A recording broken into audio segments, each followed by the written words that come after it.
Sukuya Bones here, and I am back with Darkness on Naboo.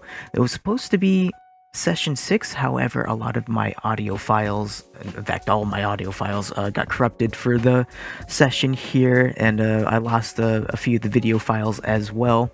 But it wasn't a very long session, so it shouldn't take too long. I'll just do a recap of the events in the session instead, so narrow it down to a few minutes. So the players wake up same as usual, and they head out back to Theed to investigate some more rumors about the Gungan cult and what their involvement may be in the overall scheme of things, as well as they do some shopping, get some gear. But while they are in the streets of Theed, they come across a crime scene where one of the bartenders at the Raven Rose Tavern that they've been staying at was working. So they kind of head over and investigate what might have happened to the bartender, as it seems at closer inspection that she was killed with a lightsaber. After a few minutes of investigating, they do manage to find a small trail that they manage to pick up and follow, which leads them to two semi-shady characters, but Fina actually knows one of them, as they have met in the past, in the first campaign, and they kind of introduce themselves. They explain a bit of the reasons on why, well, sort of vaguely, but the players eventually just decide to let them go as they don't know the full situation. After the players kind of wrap up the investigation, they get a call on their holocommunicator from an unknown number, and when they pick it up, the caller introduces themselves as Marlo Boft, who is the ambassador for Naboo. Fina actually already knows this person, as he's actually her godfather, though he doesn't know that Fina is his goddaughter. And so he wants to set up a meeting with them to kind of talk about their actions on Naboo, and they reluctantly agree to meet him at his office, not too far away from the Theed Palace.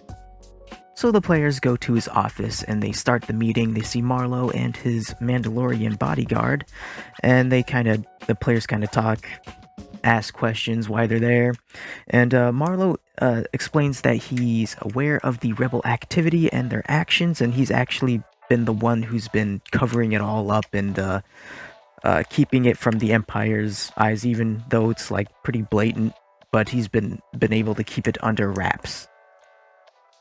He's also very worried about the security of Naboo and their involvement in the rebel activity, so he wants to stop the whole thing from happening and just cover it all up, so that way the Emperor doesn't retaliate in any way against Naboo and its citizens.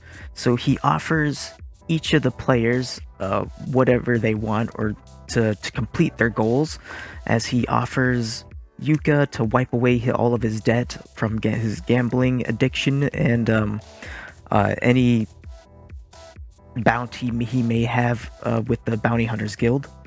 He offers Hina Moru the orb, or at least the rest of the shards, as he shows that he does have a large piece, one of the 3 large pieces of the orb. For Dun, even though she was not present at the meeting, he offers to give her the locations, or at least find out the location of where all the Chadrafan are being taken. The Chadrafan slaves are being taken from the Empire.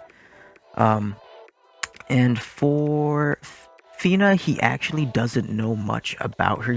She's probably the one he knows the least about, which is ironic, being that he's her godfather. But so he asks if there's anything she wants, but she doesn't really reply or give an answer.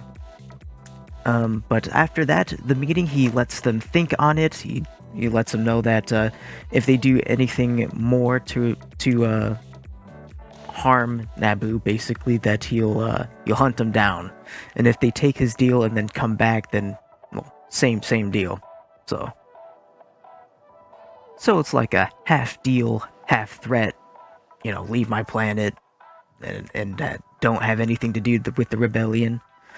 and he'll give them what they want, supposedly.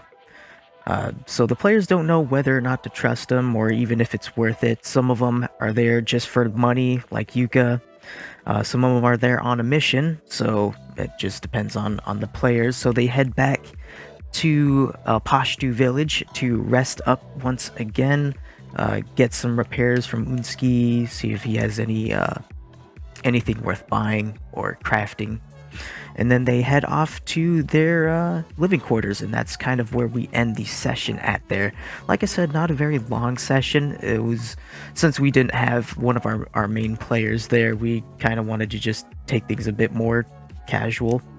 But yeah, so we got a little bit more conflict with Marlowe Boff there, the ambassador, and his little deal, and kind of gives a bit more context on why the Empire hasn't been cracking down on the rebels so hard.